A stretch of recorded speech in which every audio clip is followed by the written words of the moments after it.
Hello twin flames, welcome to my channel. Well, today it's our channel and this is gonna be your daily energy check-in. So let's dive into the reading right away. I know readings have been a little longer recently, but we're gonna be back to, oh my god, he's so adorable. I just can't. It's okay, he's gonna run away, he's gonna get bored. Yeah, I'm glad to be able to do the readings on a regular basis again, and let's get started. So at first we'll pull the cards from the oracle deck for a quick oracle message, and then I've got my deluxe deck to do the main reading. And by the way, a quick reminder that we are approaching a new moon now, and it's going to be a partial solar eclipse that's going to be happening this upcoming weekend. I'm definitely going to be talking more about it in the coming days, but this is just a little heads up and a reminder that we are indeed in the middle of the eclipse season. And he's now, you can see his tail, he's now here just like enjoying himself. Like, okay, tell me a story. Oh boy. All right, so we've got the Bone Collector for the feminine, and I believe we did have this card just in recent readings, so I'm not gonna stop on that for too long. But Bone Collector reminds us that we are surrounded by guides, by ancestors, and that the story that we're living in this life is a lot more than just a story of ourselves, you know, because there were ancestors who had to go through a lot of things for us to be where we are. And I know that it's customary to talk about generational karma in the negative sense, you know, i.e. like certain cycles that I'm working through because I've inherited them. And it's true, I'm not saying it's not. But just as much you have the good stuff to be thankful for, the gifts and talents that you have, or the lessons that they've learned so you don't have to, right? There's so much there if you dig deeper.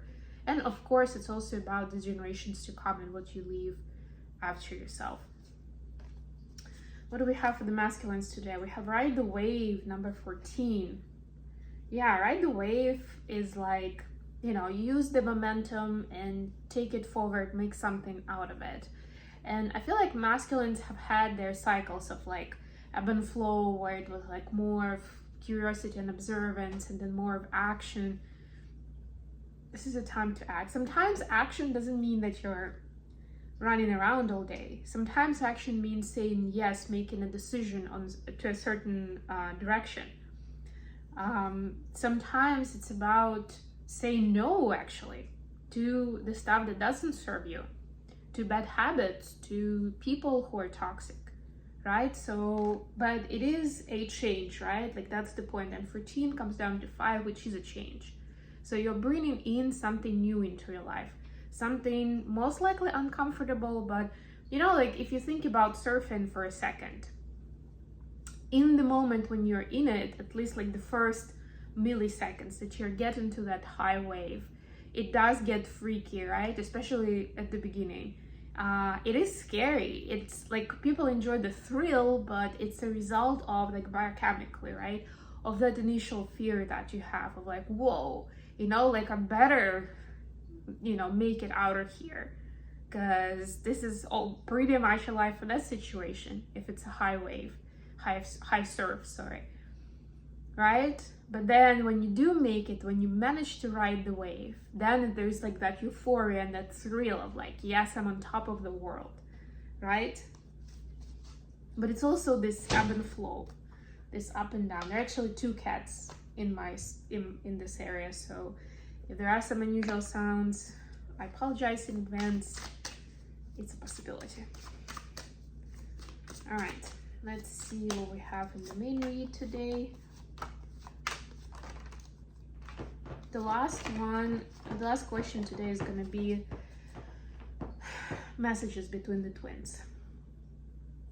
And we're starting off with a Hanging Man. It's a Hanging Man in this deck. At the bottom of the deck, so where do you need to take a new perspective today? This is for both twins, right? Like where have you been making judgments based on your previous experience or whatever people tell you without actually checking it out for yourself or being open-minded. That the fact that you've had a certain experience once doesn't really mean that it's just what life is. The Hermit, yeah, another card for reflection and introspection. Okay, let's get to the feminine energy. Three of Cups clarified by Page of Cups. It's a lot of emotion, but again, you know, we, especially in the spiritual world, I feel like we associate being in touch with your feelings and emotions more with the negative emotions, right? Because that's usually what you need to process, that you need to heal, good emotions don't need processing because they're already high vibe, right? So they don't get stuck, you know, as a cycle in you. But being in touch with your emotions also means to be able to be happy, to just have fun, to give yourself a break, you know, to maybe flirt with someone a little bit, right? Take it how it resonates. It can be just like going out with friends, like a ladies' night. It could be more like, you know, I haven't been out and about in a while and I feel like it's time, right? Like, be a little spontaneous maybe, right? I'm not saying necessarily it has to be like something serious. It doesn't have to be a date, although if you have a chance, then say yes to that. Say yes to something fun and frivolous at this time. That's what the energy is asking you, and you'll be surprised how much of an insight it's gonna bring to you. Masculines, your energy is 10 of Coins clarified by the World. So masculines are all eyes on the bigger picture, strategy, business. You know, where am I gonna be 5 years from now? What do I want to achieve in this world? What kind of legacy do I want to leave behind me? All good questions. I would just say immediately what I'm hearing was this, masculines, it's good as long as it's inspiring, as long as it's taking you somewhere. But as soon as it becomes a burden and overwhelming, too much pressure, then hit the brakes. Pause a little bit and remind yourself that, you know, you're doing your best with the best knowledge that you have. There is no deadline, there is no timeline. You have all the time that you need, right? So it is more about the journey rather than the destination, even for conquering the world, quote unquote. What is the additional question for today?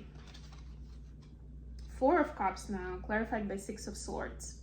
What kind of old stories do we need to put to bed now, right? Where we felt like we were not chosen, where we felt like life is unfair, we are unworthy and unlovable, something along those lines. Or like we put so much effort and energy and time into a relationship, a project, and it just broke at some point and ended, right?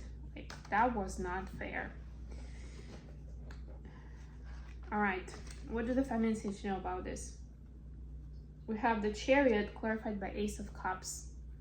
Yeah, so the direction needs to be very much, when you're making those choices, needs to be connected to your heart space. And if anything, you know, they say rejection is God's protection. That's essentially what happened in those previous situations. It was not for you. You know, it was not in alignment with your past, with your energy, with who you are, right? And as you are embarking on new journeys and making some new choices and choosing new directions, new partners on this path as well, it's important to connect to your heart for real.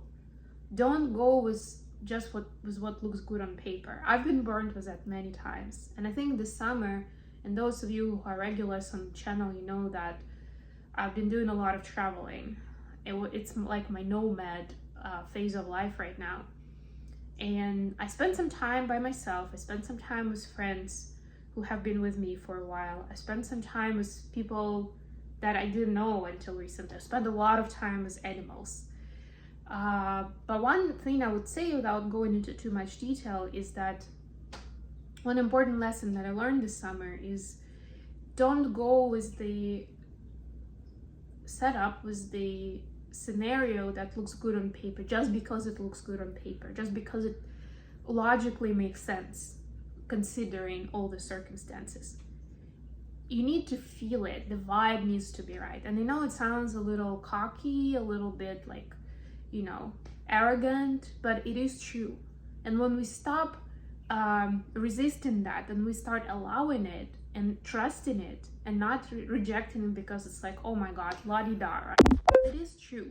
That's the most important criteria that you maybe go in with, that actually is important.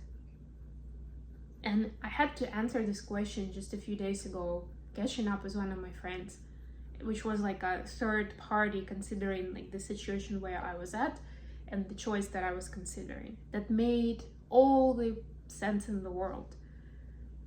But I did a bit of a check on that, I did my homework, and I sat with myself, imagining myself, if I say yes, what would that be?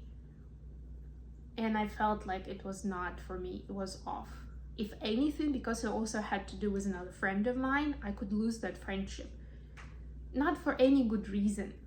I mean, yes, it gets more intense the closer your partnership is, or the more time you spend together, right? Not everybody can withstand that. But in that case, it was like, just a necessary struggle that I would go with. That yes, it made sense on paper, but was not right for me emotionally. And you feel it when you connect with your heart. What do the masculines need to know about it? So for feminines, in summary, we need to put behind choices that we make, or situations where we go with a certain choice because it logically makes sense. Or even more so, if people around us tell us like, yeah, that's your best bet. I mean, what are you waiting for? It's such an obvious choice. Masculines, you have Queen of Wands clarified by 8 of Cups. And masculines need to stop playing the macho card with feminines, right? Feeling like, first of all, feeling like the sexuality and sexual appeal and ability to have sex with women is like the thing that you are able to give, right? It's also part of low self-esteem. And the more we sell ourselves that way, and I'm not saying that just men do that, obviously, a big card that women are playing. But as long as we, the moment we start, I don't want to, it sounds very loud, but basically selling ourselves as an object of sexual attraction, regardless whether it's men or women, we are telling the world that we don't see our value, that we need to go out of our way to somehow be even more appealing, or that we can play that card or strike that button, where it's like when there is sexual attraction, then a lot of other things get overlooked. And that's also a lot of times the case, whether we like to admit it or not. Right? So for the masculines is to stop playing the macho card and start showing more of yourself, of your personality, where you are, what your values are, who you are as a person, who are you striving to be. What's the message from the feminine to the masculine at this point? We have 8 of Coins clarified by 9 of Wands. So feminines are saying that, so much work has already been done, but there's still a lot of fear of all the things that could go wrong in this connection once we are together. But the truth is that, and the fear comes in when the feminine thinks that masculines have been behind, that they haven't really been doing inner work, that, the waiting and hoping is kind of in vain. But deep down, the feminines know that masculines have done their part of the work. Yes, it's in a thicker karmic realm. Yes, it looks different on the surface, very different experience, but it's just as important. And you can always think of it as a teamwork, right? Both sides actually working towards a common goal. And yes, they're closing sometimes similar scenarios or patterns, but just in a very different way. Or sometimes they kind of complement each other with that, where we then come together and we can share that experience that we've lived through, that we've processed, and then the other person doesn't really have to, because we are so connected, and that's enough. If one of us goes through it and heals that pattern in a more visceral way. What is the message from masculines to feminines? Knight of Cups clarified by judgment. Yeah, I mean, masculines cannot deny at this time that they have a lot of love for the feminines. But the whole idea of this deeper connection where it's, first of all, serious, second of all, makes them reconsider their life and how they live it and what they've got to offer, is still a big amount of pressure for them. And somewhere, and they start telling themselves in those moments that, you know, I should be able to figure it out, or we're only given as much as we're able to handle, right? But it's easier said than done, and the pressure is felt. There's a lot of pressure, right? So masculines are doing their work, especially in like finding that connection to source, to the divine, to be able to get some support with this, to get some guidance, because at times it just gets very counterintuitive of what I'm doing and then what I see happening, what life and world reflects to me.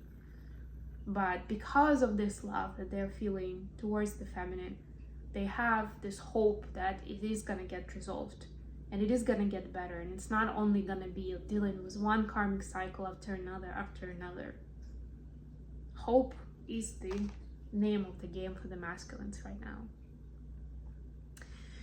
Okay, I'm gonna leave it here. Thank you so much for joining me today, guys. And of course, don't forget to like the video. If you're new, please subscribe to the channel. And until next time.